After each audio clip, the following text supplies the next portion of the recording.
All right, there we go. All right, what's up, everybody on LinkedIn? Hope you're doing amazing. We'll go ahead and push live on Zoom too. We'll see if we can figure it out here. So, Matt, what you might hear, just as an FYI, you might hear a quick reverb sometimes, just as a heads up. It won't. Nobody can hear it on LinkedIn, but you might hear a little bit of it. So a little bit of an echo. All right, what's up, everybody? Yeah, a little bit of an echo, but nobody else can hear it. That's all that matters. What's going on, everyone? Welcome to Jake and Friends, Monday at noon Eastern every week. You can find me here with some friends, sometimes two friends. Maybe let's see if we can find Jarrod here. I know Jarrod's live on the Zoom. What's up, everybody joining on Zoom?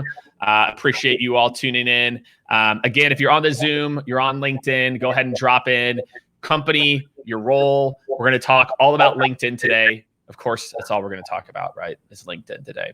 Do you guys notice I did a switch on the camera setup? Do you guys notice that? I like it. I moved over to the side a little bit and decided to try a new angle here. So team, you'll have to tell me if you like it or hate it. I didn't tell them I was going to do it this morning. I just did it. So a lot of curveballs this morning. That's my move. That's my move. I like curveballs, 24/7 curveballs. Keep everybody on their toes. No, I'm kidding. I don't like to do that at all. Well, cool. So look, guys, we're going to jump in. So again, we're going to start to drop. All right. In the Zoom, again, drop there we go. Georgia Pacific, a Gator supervisor. All right. I don't know what that is, but now I want to know what that is. If you're joining on LinkedIn, what's up, everyone? Hope everyone's having an amazing start to their Monday. As Mr. Jarrod said, it is his favorite day of the week. Okay. It's his absolute favorite day of the week. So we're going to talk about the, I can hear you, but with an echo. Okay. Aaron, you can hear an echo. That's interesting. All right. Tell me if you guys can hear an echo or not. Tell me if there's any issues with audio. I'm going to try to get Jarrod live on LinkedIn too. One person said they heard the echo. If not, you all can see him on Zoom. We'll drop the link if you want to see Jarrod live as well. So no echo for the folks on Zoom. Great. Aaron, maybe it was just yours. Morning from Austin. What's up, Jennifer? Morning from Austin to you as well too. I'm over in Lost Creek. So, all right. So we're going to talk about LinkedIn. Okay. So we're going to talk about LinkedIn, all the amazingness of LinkedIn. Jarrod, what I'm thinking for you, man, what actually might be better is why don't you drop your camera on Zoom and then just join the StreamYard camera. And then that way it'll still that way, at least it's your picture on Zoom. So that might be better if you want to give that a shot. So drop your camera on Zoom and then rejoin. Yeah, let's see. I'm becoming quite the tech expert with this. You got it. We're dropping knowledge on it, right? There we go. There he is. Hold on. I got all these different setups here that I can do. Let me see. What's the best one here? Can we eliminate? Is it possible, Shelby? Can we eliminate the? Oh, there we go. All right, let's do it this way. It's like 1, 2, 3. I like this. Okay, so we're going to talk LinkedIn, and so I think I'm just going to go through each of you. And Matt, maybe you want to start. Cool. Matt, maybe just talking a little bit about kind of your experience, how you got active on LinkedIn, why you got active on LinkedIn. There we go, Shelby, dropping the graphics. I love it. There we go. So maybe just let's talk a little bit about what turned the corner for you, Matt. Obviously, you've been doing a lot of posting, a lot of engaging lately, but tell me a little bit about your journey and kind of how you arrived at this point. Great question. And so for those of you who don't know me, my name is Matt Flamman, and I look after the sales development team actually on LinkedIn. And, it kind of all stems back to about 10 years ago when I started my career in sales. And I was an enterprise account executive for a company called Social Flow, who required Social Flow. Yeah, part of the DataWorks family. So that's right. Chartbeat, man. Yeah, that's right. I was going to drop that, but anyways, one of the things that was a requirement was to make 100 cold calls per day. And it was really challenging. And that was on the kind of rise of social media. And really where I decided to shift my focus was spending time where my buyers are spending their time. And that was on LinkedIn. And not only were they spending their time on LinkedIn, but they were actually asking questions and evaluating software. And so instead of spending a majority of time on the phone, I decided to switch my focus. And so I'm hoping for like the folks today who are, posting on LinkedIn, right, that there's going to be like a good opportunity for you to learn how to kind of just turbocharge some of those efforts through some of the best practices we talk about. And then I think the people who are on the fence and thinking about it, I hope we motivate you to kind of just take like a Nike approach and just do it. But that's really where I started, went from cold calling to taking a more social touch by using LinkedIn and the data and insights that were available to build better relationships with my buyers and do it in a scalable way. So back to you, Jake. Love it. Well, I've got some follow-ups, but Mr. Mitchell, yes, I want to hear from you. Okay, hold on. Are you on cameras on both now? Is it all figured out? I'm on cameras on both, yes. You got it. You nailed it. So yes. You're a pro. I knew you would figure it out. What about you, man? Because I feel like for you, all of a sudden I just started seeing this guy with a yellow shirt everywhere.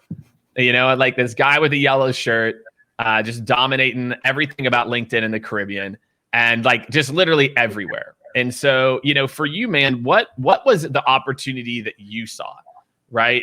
Out of like all the different mediums, out of all the different ways to interact with people, what did you see that made you feel like, oh man, I need to go? And I mean, you started a business around this now, right? You didn't just go all in on posting. You started a successful business, and you're really standing out, not just in your community, but elsewhere. So what was the turning point for you? Like, what was it about you that made you start to get more involved on LinkedIn? I would honestly say is the last 3 years. So I've been on LinkedIn for probably the last decade. So I would say probably my last 4 or 5 jobs I've gotten through LinkedIn, and I've always been preaching to my friends, you need to get on LinkedIn. It's not just for jobs. It's really building your brand. And then over the last 3 years, what kind of happened? Oh, no, realize, right. What kind of happened on, I'll be echoing. What kind of happened on the business side of it is that I spent my last 3 years in Samsung working as a sales manager for Trinidad. Yeah. And because of the flexibility in that job, it really allowed me to like really get more into LinkedIn. And I was using that to get some of my B2B opportunities with the business besides on the retail side. And I kept showing my friends, listen, again, look at the opportunities. And more, again, because I was the only one who was doing it, people just started coming to me to ask, hey, Jarrod, can you show me how to do LinkedIn? Can you help me with my profile? And eventually that built into the business. And what are some of the things that you're doing right now? Or like, what are some of the questions? And maybe we'll start there with both of you, but for you, we'll start with you, maybe Jarrod. What are some of the most common questions you feel like people have? And by the way, if you're joining us on LinkedIn and you don't follow either of these guys, go follow both of them, right? So please do that. We'll drop their links in the chat. Same thing on Zoom. What do you feel like are the most common questions you get? Like what are like, and maybe questions plus concerns that you get from people about getting active on LinkedIn, posting content or interacting. What are some of the most common objections you get, and what do you say to those people?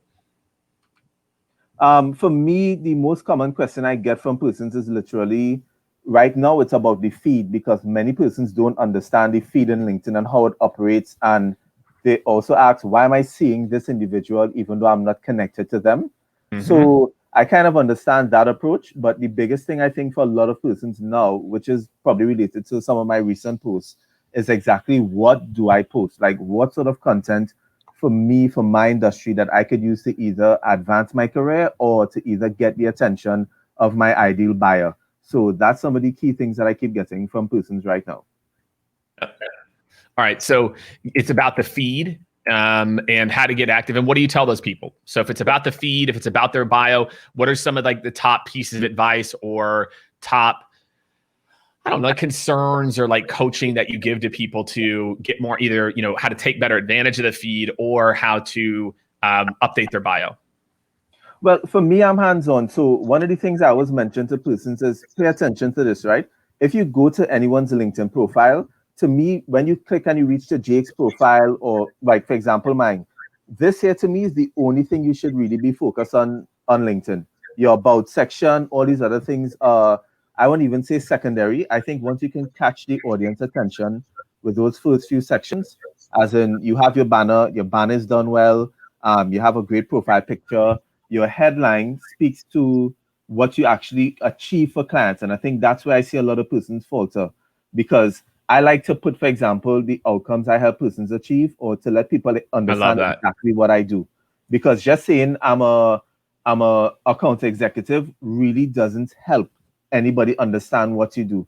But putting it into context by saying, helping my clients achieve 6-digit revenue growth in the tourism sector is a big difference for somebody to understand, okay, this is what Jarrod does. This is how Jarrod can help me. And I think that's where a lot of persons need to actually emphasize on. The headline, I think, is those 3 things: your banner, which I think is your most important, profile picture, then your headline, are the 3 most important things of your LinkedIn profile. I love that. Yeah. And I think it's funny. I was talking to a company last week, and we had that same conversation where we were talking about, if you just want to get a 20%, 30% better acceptance rate, just change your headshot and your headline. Like, make your headline, your headshot, not a picture of you at your boy's wedding with like your arm around him, but it's like obviously cut off like right here.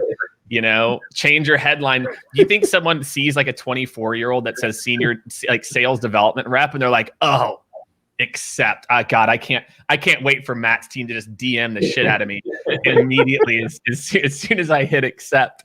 And I think that that's such a good tactical piece of advice, man, because it literally, I mean, I'm talking about, we've had people like 20% plus increase in acceptance rate. Just by changing the headline and the picture. So I think there's a lot of opportunity. Matt, what about you, man? What about you when you're working with your team? What are some of the top either concerns that your reps tend to have, or when you're talking to people about LinkedIn? Talked a little bit about the bio. We've got some questions in here from Brandon Flory. Brandon Flory, by the way, is the biggest Charles Barkley fan on the planet Earth.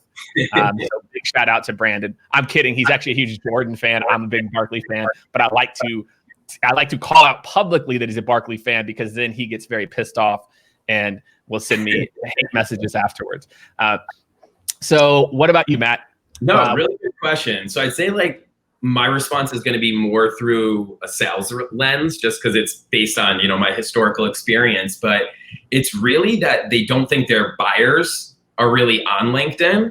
Yeah, all the time. So that's kind of a big concern of the network, is why should I invest my time there? And one way that we overcome this objection, so if you're familiar with LinkedIn's Sales Navigator platform, that is a platform basically for sales professionals, you can run a search there, and all of a sudden they can find not only how many people are on LinkedIn, but then more importantly, who in their organization has a common connection to them, who's posting on LinkedIn. And then now they have all this data and insights on their buyers, right, that they've never had access to before, things that typically slip through the cracks.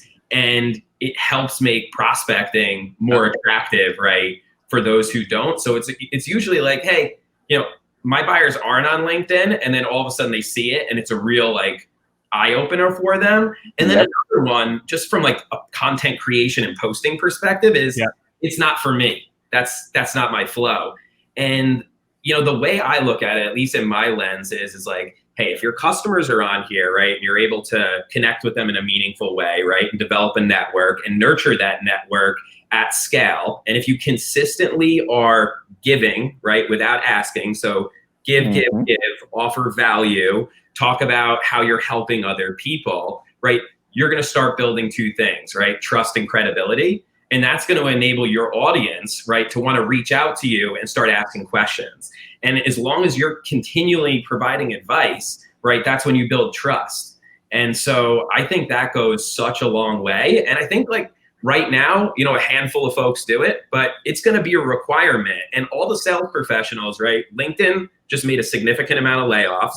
And I think as the earning reports for a lot of these organizations start catching up, right, they're going to start making more layoffs. And how, as a employee, whether you're in sales or not, how are you differentiating against the other top performer, right? And I think this is a really, really great way to be an advocate, not only for yourself, but for your organization, and show how not only you're different, but measurably more effective in a different way, and adapting this like digital perspective. And so that's kind of my 2 cents, and why I encourage people, like, take action, do it today, not tomorrow. And it's okay. Like, it feels weird in the beginning, but once you start doing it and you're solving problems, it's amazing when people reach out to you and they're like, hey, Matt, I use this tactic And all of a sudden you do this, like that feels good. That gets me fired up and inspires me to do more. So it's really like thanks back to the audience, but recommendation for everyone is just kind of like lean in. Yeah, I love that. And I'll tell you the advice I give, because we talk to a lot of executives and even sales leaders. And I say, let me ask you this, pre-COVID, if I said there's a networking event where, and you sell to VPs of customer success, and there's going to be 250 VPs of customer success at this event. And do you want a 5-minute speaking spot? Would you take that? Would you travel across the country to take an opportunity to have a 5-minute speaking spot in front of your target? Of course I would. What do you think's happening on LinkedIn every day? Yep. Yeah, it's the same thing. Like, you curate your audience, you add 1,000, 2,000 your target market into your buyers, and then a post can communicate to all of them. Why aren't you if you would take that 5-minute speaking spot, why wouldn't you post on LinkedIn to your target audience? And I feel like when you make it like that for them, they're like, oh, okay. So maybe I can, Matt, to your point, that like, it's not for me. That's what I try to do to get people to get over it. And Jake, what is more concerning that everybody out here needs to pay attention to is that there's no doubt that the decision makers and buyers are on this platform. And by you not posting, you have to ask yourself who is actually speaking to your ideal buyer, because that means that somebody's influencing their buying decision, because the proof is there. So by you not putting out any sort of content, you are actually putting your sale and your business at risk by not putting your face, your company, your products, your services, and the outcomes in front of your customers. So that is absolutely one reason why you need to be present on this platform. This is like free real estate right now. But except everybody just has empty lots of land, and there are very few people with huge, huge houses that are getting the attention. So you need to start building your house today, as Matt said, not tomorrow, today. What do you say? I want you to. We've got some questions coming in, so I'm going to start to drop those questions. But let's maybe double click into this a little bit, which is, I think a lot of executives or other people or even salespeople would say, but my company's already doing that for me. My company is posting on LinkedIn. My company is putting out this thought leadership. My company is putting out articles. What would you say to those people who say, yeah, no, look, I get it, LinkedIn's important, but my company is sharing stuff on a weekly basis? What do you see? What's the difference, right? The difference between me as an individual versus like my company's doing it for me. So first and foremost, I think everybody knows that company pages get 0 engagement on LinkedIn. The engagement is very low unless you actually boost the page. So the other factor that you need to look at overall is that let's look at all the top brands in the world. And I'll give insurance as an example. Look at State Farm, look at Progressive. They use individuals to promote the company. If every CEO of their organization started speaking on LinkedIn, and you can see it, the traction is huge, because me as a regular individual or you as a sales rep, you would have to post weekly just to get engagement. A CEO only has to post once a week, and he will get 10 times the engagement as you, just because of the title, and that automatically brings business to it. So that alone is actually just speaking on the fact of why you shouldn't wait for marketing or just think that just because marketing is putting out content there that it's enough. You should actually be, as a CEO, pick up your phone and just record something, put your thoughts out there, especially with regards to industry. And I think now a lot of CEOs are almost like staying hidden because they don't want to make a prediction on the market for fear of being wrong. And I think that's a bad idea. I think now is the time just to come and say, hey, I think this may happen or it may not happen, and be a thought leader in your market. Well, I'll tell you as a CEO, I'll tell you my own story, right? Where I actually thought I was being bad or like egotistical, or that what I'm supposed to do as a CEO is give all the shine to my company. For me, it was less of like, making the predictions. It was more of, I think sometimes you think that it's you as a CEO or business leader, you should be doing that. And I think a lot of salespeople think that too, right? They're like, I should be talking about my company, XYZ.ai, because that's what's important. And I think what the point you made, which is, this is about you establishing yourself as somebody who knows what they're talking about. It goes back to that, you don't, whenever you do a talk in front of an audience, do you only talk about your company? No, you talk about thought leadership. You talk about that. And I feel like for me, I finally just got sick of seeing how shitty my company stuff performed. And I was just like, I've had enough. I really do. We didn't do a blog. When I had this epiphany in May of 2018, we literally did not do a single blog post for a year or ebook for a year, because I finally realized that, doing a blog post a week and doing this stuff, like, it wasn't moving the needle on social, because that's what people didn't want to hear. That they wanted to hear from me. And so I can't agree enough. Matt, anything to add about this topic?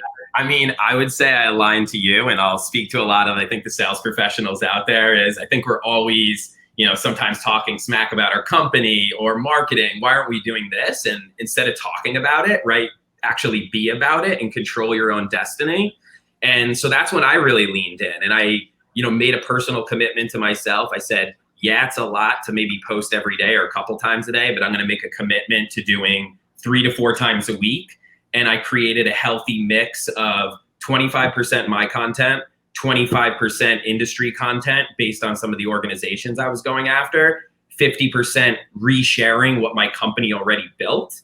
And that enabled me to give just a healthy mix of content to my users, where I said 25% I'm going to control it, 25% I'm going to find out because it's stuff that's probably attractive to my audience. And then the other stuff, I'm going to promote my company along the way, especially the stuff that I feel like is good.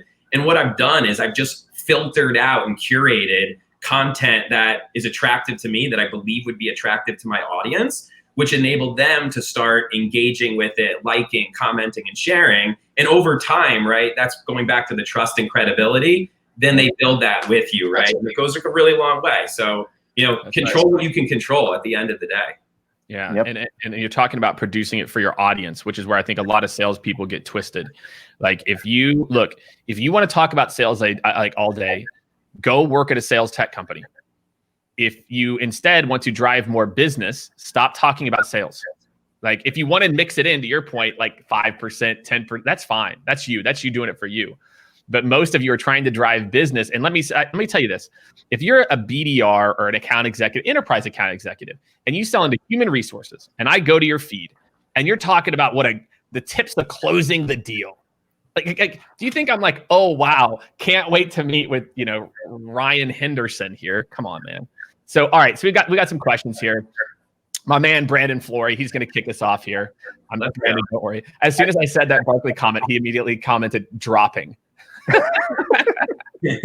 It's a back and forth, because here's the thing. He likes to do it in email. He sends me Barkley hate mail, but I have a platform where I can do it publicly. So that's why I'm taking advantage of it. So he says, silly question. Photos, articles, job posts, videos are all treated the same via the algorithm ? I mean, we've got some data around this, so I'll share our 2 cents. But what do you advise your clients on, or whenever you and your teams are producing content? How do you get people to think about these questions in particular? Again, like the types of content they're going to post. Totally. So I can maybe just jump in. I've had some experience with video, not a ton, and then some around like long form posting. I try to stay away from the algorithm, and I see what my audience, right, is reacting to. And sometimes you got to kind of test things. But if you think about like long form posts, I think you need to really leverage the white space, right? And make it consumable and digestible for the modern mind. Like, people don't want to read super long articles, or they don't want to watch 10, 20-minute videos, right? And so you want to make it consumable and digestible. I think it's all about the headline these days. Like, any type of content, whether you're asking a strong question, talking about metrics or best practices, like things that are consumable and attractive, I think that goes a long way. I've seen a lot of people, lean into like emojis and things like that. Yep. And those are the content. That's the content that works. And if you're also like considering or thinking about content that resonates, go on LinkedIn, go find the top 25, leaders of content generation, see what they're doing, see how their audience reacts, and then put your personal twist onto it. At least you can get an idea to start there. But that would be my recommendation, is to try it and see what works. Because what might work for me might not work for Jake or Jarrod, right? It's not Instagram where you can replicate like the same model and like roll it out, across channels. Like, it's going to be different for everyone. So I would say, like, personally, I love just creating and typing up my posts, because those are the ones that I like to read. And so once my audience engages with, I think, 5 to 10 sentences, nothing really crazy, and make sure you're spacing everything out. Use emojis and maybe 3 or 4 hashtags. And I think that's just like a great framework to get started, right? Yeah. And Jarrod, maybe I'll hand it over to you to talk a little bit about video. I know you mentioned you have some good best practices in that department. Yeah. So for me, video, I think like any clients that work with me, I insist on them on the purpose of doing a video because of it builds brand. Like people see your face, they get to hear your voice, they build trust, I think, a lot faster than the text post.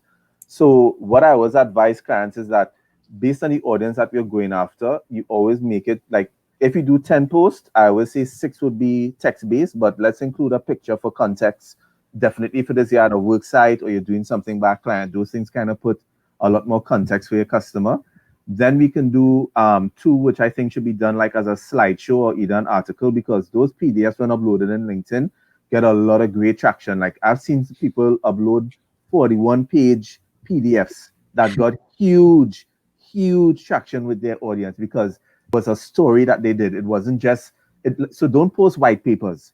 What you want to do is summarize things that your marketing team has given you and put it into your words and get it out there. But of course, I would always say for me right now, and based on what I've been seeing, video gets you the most engagement from your audience, especially if it is you look at where the sales cycle starts for them reaching out to you. I definitely think video is one of the better ways to actually get that ball rolling if you're now looking at posting on LinkedIn. I think that's great and it's not about pandering to the algorithm.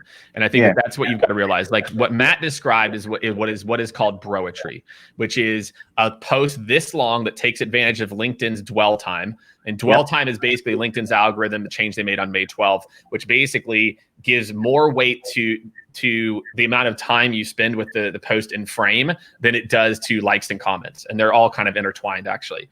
And so I'm with all of you. Like for us, look, if I just want to pander the algorithm, I'll only write text posts.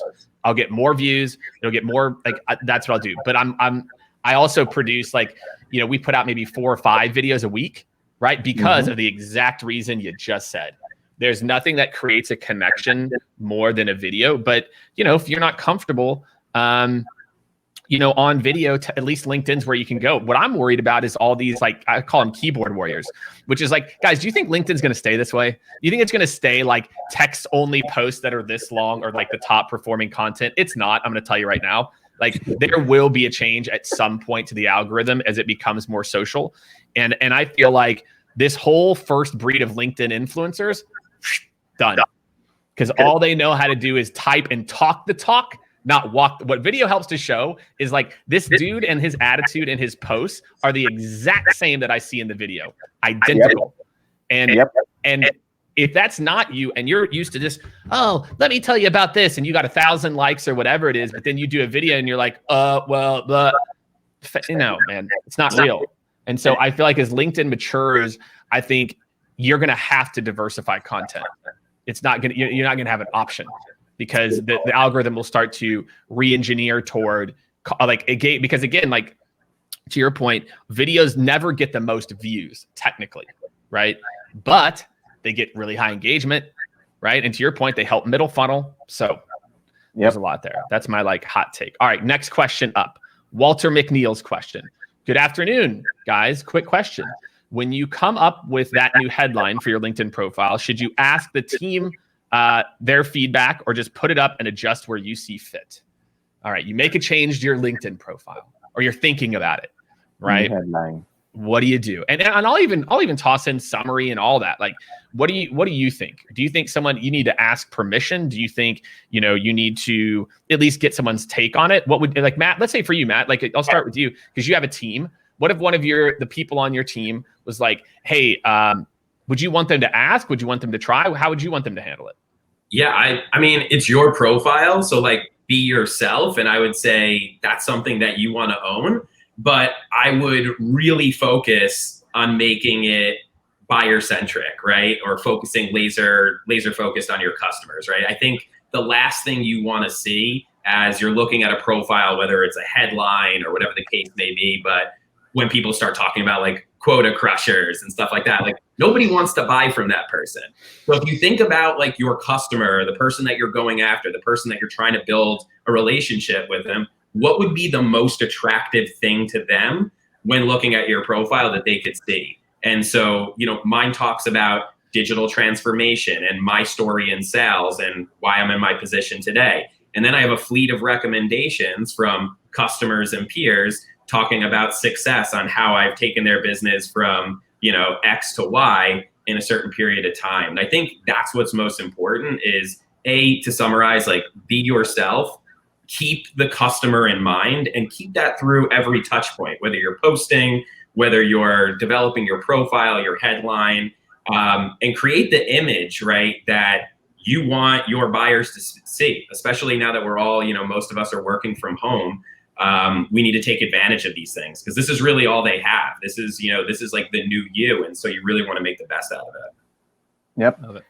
I would also say, so Walter, if you're changing your headline, what I also recommend is change it, because sometimes every 3 months you want to change it and tweak it as things progress, because the reason we want to change it is because you just got a promotion or you just got some new responsibilities, or even now your company puts you in charge of a new product line. So you want to make sure your message changes towards that message.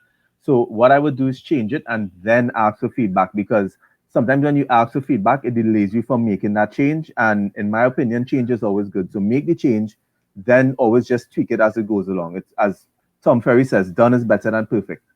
Yeah, in that case in particular. So we had a question around paid, right? And I don't know how much experience you guys have with paid or not, but someone is asking about LinkedIn paid and how to think about paid.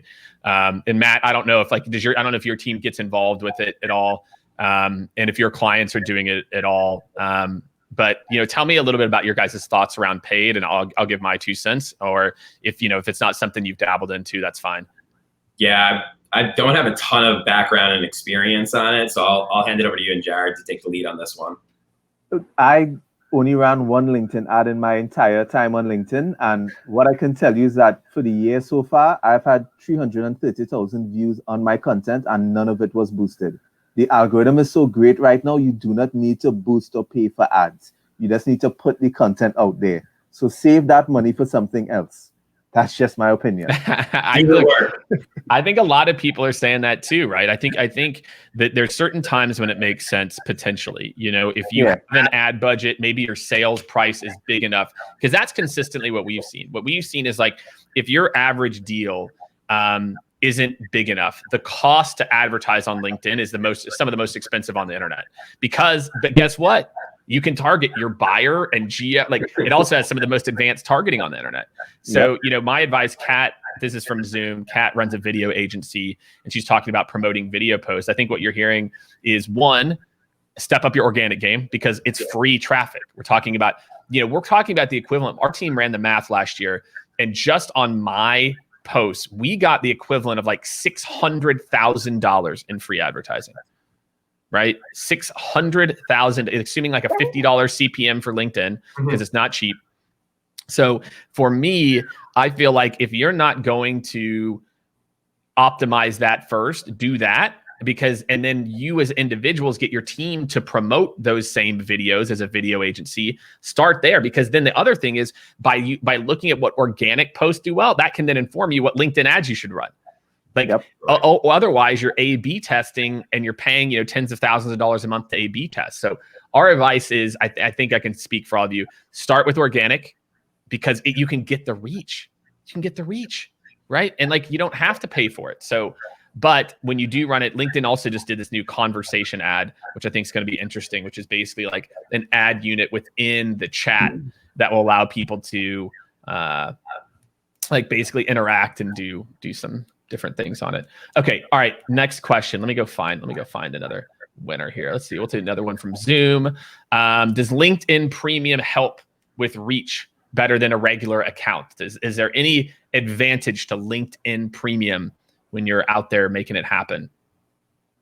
Yeah. So good question, but it doesn't help your posting as far as I'm aware. I think if you're trying to learn more about your audience and figure out what they care about, one of the platforms that I'd always recommend, and not being biased because it's what my team sells, but it's Sales Navigator, right? And if you want to understand what your audience is posting, right, what I would recommend is, identify who they are on the platform, see what kind of content they're sharing or where they're asking for help, and maybe start there, right? Is connecting with those people and then delivering those answers, and you'll see your reach grow. But in terms of LinkedIn Premium, it's really there to enable you to have an opportunity to send some posts through or send some in-mail messages, right, through our system. And it's really more for finding job opportunities. So it really depends on like your goal, but it's not going to expand the reach of your content or help you get more likes, comments, or shares from an engagement point of view. All right. How many posts would you recommend to share? This is from Daniel Nield. I'm going to guess I pronounced that right. I'm not very good at pronunciations, just FYI. So Daniel Nield, how many posts would you recommend to share weekly, broken down by commentary, shooting, selling, etc.? And we've got it. Hold on, I'm gonna double team this because there's a sister question to this. Let me find it. How frequently? There you go, Priya. How frequently should you post? So a lot of people have this question, right? How frequently should I post? What like the breakdown? Matt, you gave yours, but maybe so we can we'll answer this question. And then I'll tell people to go back to this minute and watch this next time. But, one, maybe tell about yourself. And then what do you recommend for other people in terms of your frequency? And then kind of what you recommend is like a bare minimum. You talked a little bit about the type of content that you write, a lot of stuff. But again, we'll talk a little bit about frequency maybe. Yeah, for sure. So I can even just start at like a higher level is like when I'm thinking about content, it's usually challenges or opportunities that my team is experiencing that I write about, or things that maybe my buyers have asked in a conversation that I will share a post. That's where like my ideas stem from.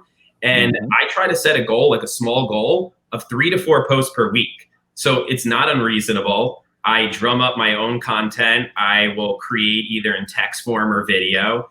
And I usually send it out in the morning around 8:15 Eastern time for me, just works. I don't really dive into the analytics. Like, I'm not a social media marketer. All I'm trying to do is add value and build trust. And so that's really the name of my game. When I look at some of the other bigger players, right, in my space who are selling tech software and they have massive, massive followings, those folks are posting 1 to 2 times a day, once in the morning, once in the afternoon.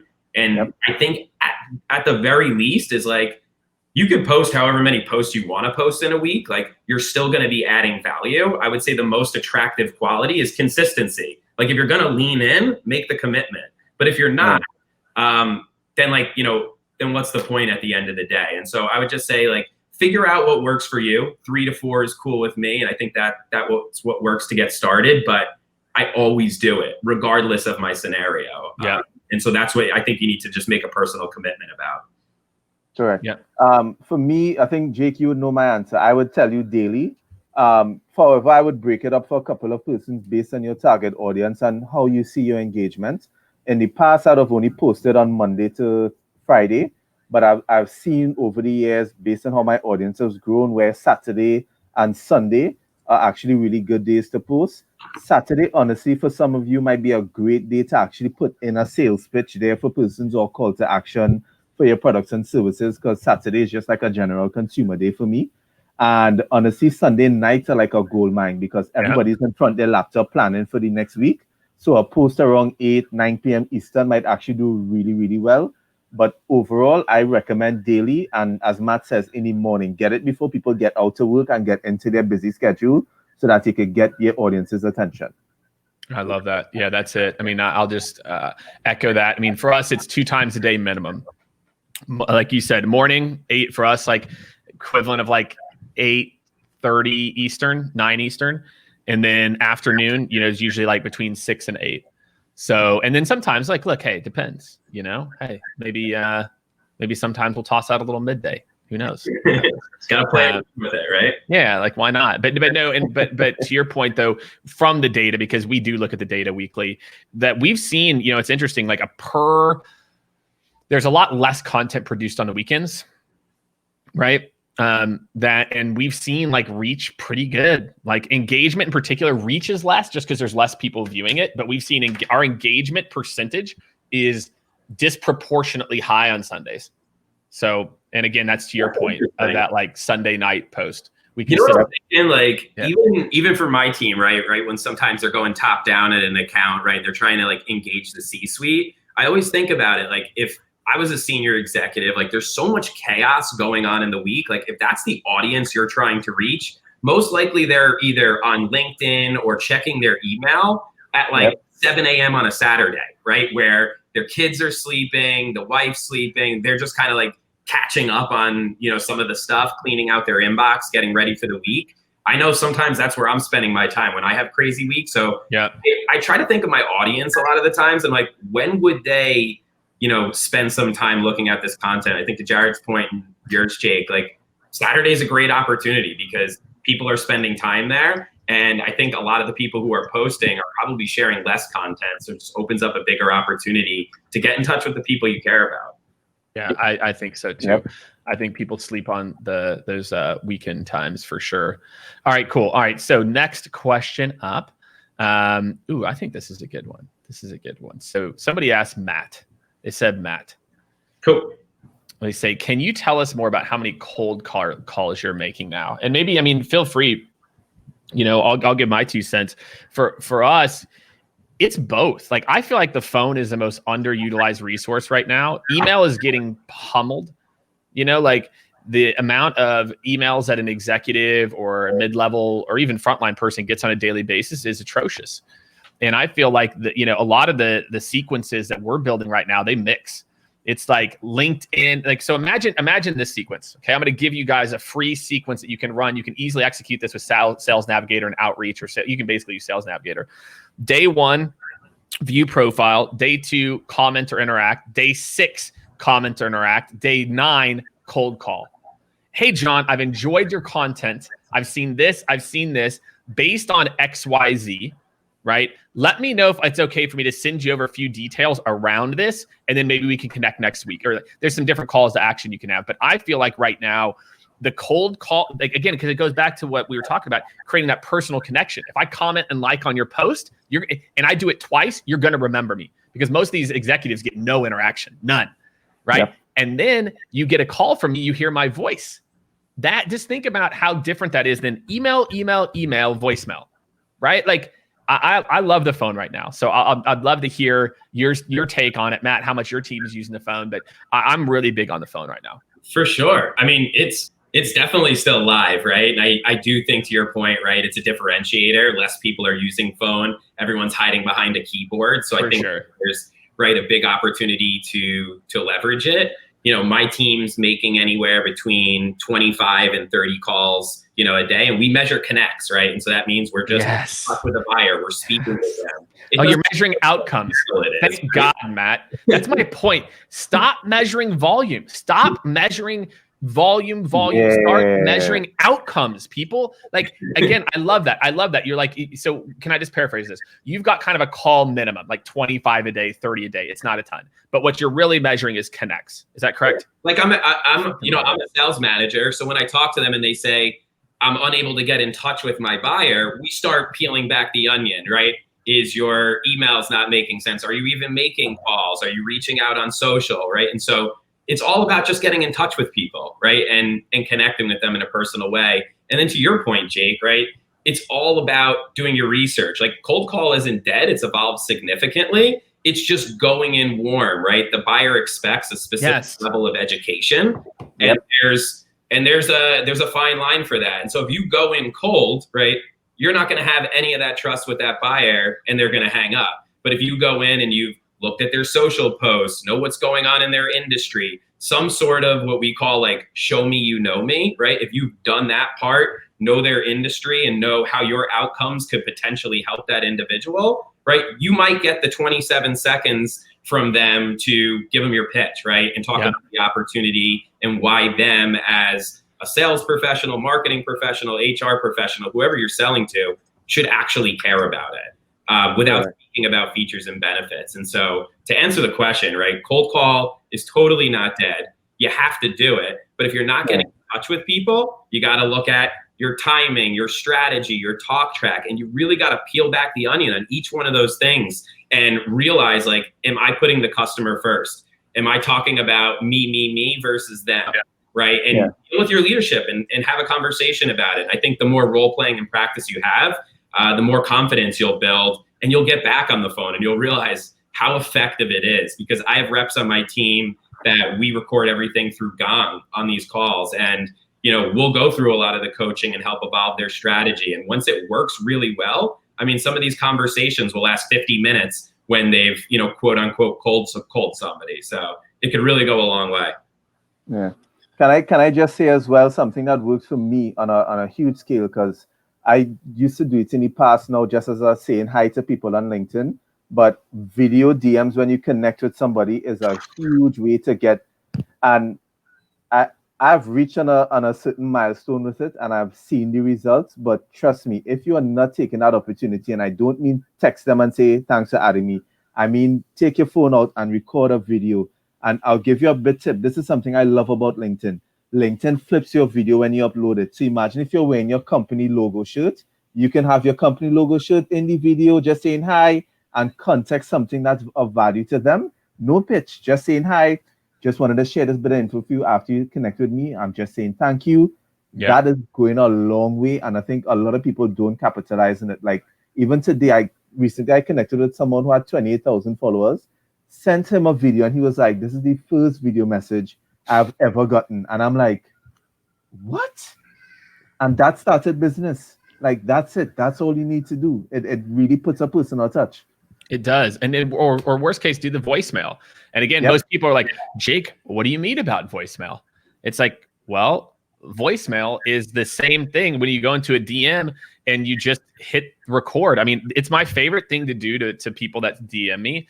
And especially as you start to get followers, and people that are following your content, I can tell you when you take the time to send a voicemail, people are like, oh my gosh, this is so cool. Like, it's the same thing for prospects, though. You know how many? It's the same amount of people that are sending voicemails. Morgan Ingram talks a lot about this. Like, I just don't get it. I've unleashed this secret 850,000 times now about video and voicemail. I've been talking about this for a year and a half, and still nobody uses. It's like so you think a text message saying, I think there's synergies between our business. You really think that that's a better option than voicemail or video? All right, so we've got a question. This might be a relative, Matt. Yes, this is my younger brother. This is Christian Flamman, right? In creating content, do you have best practices? What is the proper mix of company? So look, we've hinted at this, but company content is really valuable. So how do you all think about this? And maybe let's just get real tactical. I think we've got time to take maybe like one more question. So, tell me, what do you feel is like what's the best way to use company content? Let's put it that way. Yeah. So I would say, just to answer this one, it really depends on, your business and what your company is sharing, right? And so for LinkedIn, we have a number of different lines of business. Not all of them are going to be applicable to the people I follow. I follow sales professionals, so I'm delivering content that's sales related. I also think all the content that LinkedIn sends out, right, is not the greatest. And so I actually will read and, give my 2 cents on the content, and I'll actually take the content that makes most sense, right, that my company is sending out. Yep. I will give my 2 cents on it. So say, hey, read paragraph. Give an opinion on it. Paragraph 5, and here's why you should read it if you're in sales. And then I'll have the link in the comments. And what's great about that is not only am I helping my organization get more visibility on some of the better stuff that they create, but more importantly, I'm making it easy to consume. Like, think about how much posts and content we get. We don't have time to read this stuff. So make it digestible for the audience. So in terms of the mix, it's all about your people, right? Give the content to the people that you think that what they're going to care about, and make it easy for them to consume. Sometimes I'll actually read the content and reference it and not actually even, use that link. And I'll say, hey, I thought this paragraph and this paragraph were interesting. And here's the logic why. This is why you should care about it. Not sure if you guys have any other different opinions. No, agreed. That's exactly how I would use it as well for my company updates. Yep. That's the same thing, that you've got to give the insights, not like interesting thoughts, forward shitty 5 hashtags, right? Like, stop. Nobody cares. Like, that's why you get 0 interactions. Like, if you want to know why you keep getting no comments, it's because you just keep resharing other people's ideas, and that's not what people are trying to do there. All right. So let's talk about, let's actually wrap up on this. So we'll maybe like wax a little bit for the next few minutes on Sales Navigator, right? And Matt, cool. I'm a huge proponent of Sales Navigator. I tell everyone, I said, look, if I was a rep today and for some reason my company didn't invest in Sales Nav, I would pull out my credit card so fast and buy my own license. Like the efficiency gain from Sales Nav for me is massive. And particularly how quickly it's going to allow me to build my network. There's some things, the way that Sales Navigator teaches you how to use Sales Navigator that I don't think is necessarily right. Like I tell you, like to not connect with people, to not connect with them. Like I cut off our Sales Nav rep. I'm like, incorrect. I'm like, you're wrong. I'm like, you're just flat wrong. Like, you think it's better for me to send a in-mail as the first? I can't send a video or voicemail on in-mail. So sorry, no, I'm gonna connect, right? But so for me, sales, I'll just tell it what it is and I'll turn it over to you guys. For me, it is the ability to add connections at a pace that you'll never be able to do on your own. And that's a tremendous value. Okay. 2, it allows me to quickly sort and do filters. There's been some big advances to the homepage feed where I can look at lead shares, people that shared today, or like most recently. I can look at people that have changed jobs today or most recently. Those 2 things every day. If I'm a rep, man, I would just sit down at my desk. First thing I'd pull up is lead shares, change jobs, see if any of my people changed jobs or did lead shares. And I would just be running my day. I'm fully convinced if I had Sales Nav, I would decimate every other rep because I would just cheat. I would just do that all day long. I go comment. I would spend 4 hours a day on LinkedIn just commenting on people's posts that are in my target market. And I feel like people right now are using Sales Navigator to like just send messages. And it's like the filters and everything are so much more. So that's my 2 cents on it. That's my pitch for you, Matt. You can copy and paste this. We'll send you this and you guys can start to send it out to prospects. No, we'll take it. I mean, at the end of the day, I was a customer before, joining LinkedIn, and I was twice over. I used it as an individual rep. I've rolled it out to teams, and like you, I was like such a big fan. I mean, to me, there's just so much noise on LinkedIn. And if I look at my feed right now, it's probably like my colleagues, my friends, my family. It's probably one of my brother's posts from his company, like nothing that's going to add value to me in a sales context. And so when I go over to Sales Navigator, I always call it like the Wall Street Journal of my sales territory, because I can see updates on all the people that I'm trying to connect with every single day, just right in a nice feed. It's a custom feed. Right. And then you can, like you said, go and identify all your buyers, everybody in the buying committee, right? Now that we're selling to, bigger organizations, there's 10, 20 decision makers. How can you keep tabs on them? Like Sales Navigator is going to enable you to find that. And one of the best and most lucrative features for me is this feature called Team Link Extend that actually allows you to take the collective network of your entire organization. So this is really advantageous for people that are working at big companies and see who knows who within that organization to see if you guys have a common connection to your buyer so you can get a